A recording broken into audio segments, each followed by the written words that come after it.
நாங்க பெரிய கட்சிகளோட கூட்டணிக்கு போகல. ஆனா பெரிய பெரிய தலைவர்களோட வேலை செஞ்சவங்க எல்லாம் என்னோட வந்து சேர்ந்துகிட்டு இருக்காங்க.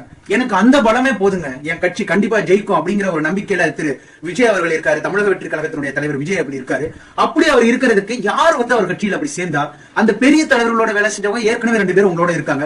இதை தாண்டி இன்னும் வேற யார் வந்திருக்கா அப்படிங்கிற எல்லா தகவலையும் இந்த பதிவுல நம்ம பார்க்க போறோம். பதிவை பார்க்கறதுக்கு முன்னாடி என்னுடைய சேனல் சரண் பாலிடிக்ஸ் இதை சப்ஸ்கிரைப் பண்ணுங்க, பெல் பட்டன் கிளிக் பண்ணுங்க. அப்பதான் நான் கொடுக்கக்கூடிய இந்த பாலிடிக்ஸ் சம்பந்தமான தகவல்கள் எல்லாமே உங்களுக்கு நோட்டிபிகேஷனா கிடைக்கும். வாங்க வீடியோக்குள்ள போலாம். 1972 அதிமுக அப்படிங்கிற ஒரு கட்சியை புரட்சி தலைவர் எம்ஜிஆர் அவர்கள் ஆரம்பிச்சப்பயே அவரோடு இணைந்து அந்த கட்சி பணியை ஆற்றியவர் தான் கு.ப. கிருஷ்ணன்.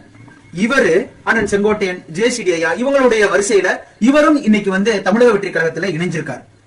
இவரை பத்தின சில தகவல்களை தான் நான் இதுக்கப்புறம் சொல்ல போறேன். திருச்சி மாவட்டம் குழுமணி கு.ப. கிருஷ்ணன் இவரு 1972 எம்ஜிஆர் அவர்கள் கட்சி ஆரம்பிச்சப்ப அவரோடு இணைந்து பணியாற்றினவர். அண்ணன் செங்கோட்டையன், ஜே.சி.டி. அண்ணன் இவர்களுடைய வரிசையில இவரும் புரட்சி தலைவரோட இணைந்து வேலை செஞ்சவர். ஆக புரட்சி தலைவரோடு இணைந்து வேலை செஞ்சவங்க எல்லாருமே இப்ப தன்னுடைய கட்சியை நோக்கி வந்துகிட்டு இருக்குது அப்படிங்கிறது தமிழக வெற்றி கழகத்திற்கு மிகப்பெரிய பலமா அமைஞ்சுகிட்டு இருக்கு. இவரு அதாவது இந்த கு.ப. கிருஷ்ணன் அவர்கள் எம்ஜிஆர் அவர்களுடைய மறைவுக்கு பின் அந்த அஇஅதிமுக கட்சி ஜெயலலிதா கட்சியும் ஜானகி அம்மா கட்சின்னு 2ஆ பிரிஞ்சது. அந்த 2 அணியில ஜெயலலிதா அம்மாவோட கட்சியில இவர் போய் சேர்ந்துகிட்டாரு. 1991 நடந்த தேர்தலில் நின்று ஸ்ரீரங்கம் தொகுதியில ஜெயிச்சு வேளாண் துறை அமைச்சராகவும் இவர் பதவி ஏற்றுக்கிட்டாரு. அதன் பிறகு பாத்தீங்க அப்படின்னா 2001 சில மனக்கசப்புகளால அவர் அஇஅதிமுகவை விட்டு விலகி தமிழர் பூமி அப்படின்னு ஒரு கட்சி ஆரம்பிக்கிறாரு. அந்த தமிழர் பூமி தான் இவருடைய ஒரு தாய் கழகம் மாதிரி, இவர் சொந்தமா ஆரம்பிச்ச கட்சி. அப்புறம் கொஞ்ச நாள் கழிச்சு 2001 தான் இந்த கட்சி ஆரம்பிச்சிருந்தாரு. கொஞ்ச நாள் கழிச்சு கேப்டன் விஜயகாந்த் அவர்கள் ஆரம்பிச்ச தேமுதிக கட்சியில இவர் தன்னை இணைச்சுக்கிட்டாரு. அதன் பிறகு கொஞ்ச நாளுக்கு அப்புறம் அந்த தேமுதிக கட்சியில இருந்து விலகி ஓபிஎஸ் அவர்களுடைய அதாவது ஓ பன்னீர்செல்வம் அவர்களுடைய கட்டுப்பாட்டுல இருந்த அவர்களுடைய தலைமையில இருந்த அந்த அஇஅதிமுக கட்சியில தன்னை இணைச்சுக்கிட்டாரு. தன்னை இணைச்சுக்கிட்டது மட்டும் இல்லாம 2011 புதுக்கோட்டை ஆலங்குடியில இவர் வந்து சட்டமன்ற தேர்தலில் அந்த தொகுதியில போட்டியிடுறாரு. அதுக்கான வாய்ப்புகளும் அவருக்கு கொடுக்கப்பட்டது. அதன் பிறகு பாத்தீங்கன்னா மீண்டும் இவர் இப்ப ஓபிஎஸ் ஆதரவாளர்ல இருந்து விலகி தனியா தான் இருந்தாரு.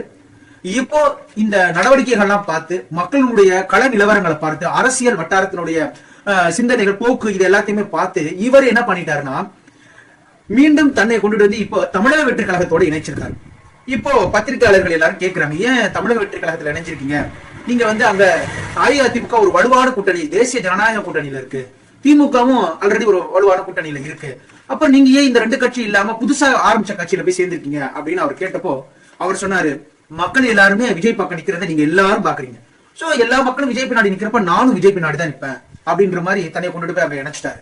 அது மட்டும் இல்லாம அவர் சொன்ன இன்னொரு வார்த்தை என்ன அப்படின்னா, கள நிலவரத்தை நீங்களே பாத்துட்டு இருக்கீங்க. 2026 நீங்களும் இருக்க போறீங்க, நானும் இருக்க போறேன். இந்த களம் என்னங்கறத நம்ம எல்லாரும் பார்க்க தான் போறோம். சோ கண்டிப்பா நீங்க பாருங்க யார் ஜெயிக்க போறாங்க. என்ன கூட்டணி இருந்தாலும் சரி விஜய் தான் ஜெயிப்பாருன்னு பத்திரிகையாளர்கள்ட்டே ஒரு சவால் விட்டுட்டாருங்க. அதுவும் இல்லாம அவர் இன்னொரு வார்த்தையும் பதிவு பண்ணிருக்காரு, நாங்கெல்லாம் எங்களை அரசியல்ல உள்ள கொண்டு வந்ததே எம்ஜிஆர், ஜெயலலிதா அம்மா இவர்களுடைய வரிசையில தான். அவங்களுக்கு முக்கியத்துவம் கொடுத்து அவங்களுடைய படங்களை பயன்படுத்தி அவங்க மாதிரியே அந்த கட்சியை கொண்டு வராரு, ஒரு ஆளுமை திறன் இருக்கிறவரா வராரு அப்படின்னா அந்த ஒரு பாணியில நாங்க எல்லாருமே விஜயோட இணையலாம். சோ அந்த என்னுடைய சென்டிமெண்டா என்னுடைய தலைவரையும் என்னுடைய தலைவியையும் அவர் வந்து எடுத்து வச்சு பேசுறப்போ சென்டிமெண்டா அவருடைய கட்சியில இருக்கிறது எனக்கு என்னுடைய அஇஅதிமுக கட்சியிலே இருக்கிற மாதிரியே இருக்கு அப்படிங்கிற மாதிரியான ஒரு ஸ்டேட்மெண்ட்டையும் கொடுத்திருக்காரு. சரி, எது எப்படியோ எங்க கூட பெரிய கூட்டணிகள் இல்லை அப்படின்னாலும் பெரிய பெரிய கட்சி தலைவர்கள் பெரிய பெரிய தலைவர்களோட இணைந்து வேலை செஞ்சவங்க வந்துட்டு இருக்காங்க அப்படின்ற ஒரு குஷியில தான் இப்ப தமிழக வெற்றி கழகம் இருக்காங்க. பொறுத்திருந்து பார்ப்போம். இன்னும் வேற என்னென்ன இது மாதிரியான அப்டேட் எல்லாம் வரப்போகுது, இன்னும் யார் யார் வந்து இணைய போறாங்க, இன்னும் கட்சியில என்னென்ன மாற்றங்கள் நடக்க போகுது, என்னென்ன மாதிரியான செயல்பாடுகள் நடக்குது. சோ எல்லாத்தையுமே நம்மளுடைய சேனல்ல உடனுக்குடனே அப்டேட் கொடுத்துட்டே இருப்பாங்க. நீங்க என்னோட சேனலை சப்ஸ்கிரைப் பண்ணி வச்சுக்கோங்க, பெல் பட்டனை கிளிக் பண்ணி வச்சுக்கோங்க. மீண்டும் சொல்றேன், என்னோட சேனல் சரண் பாலிடிக்ஸ். நன்றி நண்பா.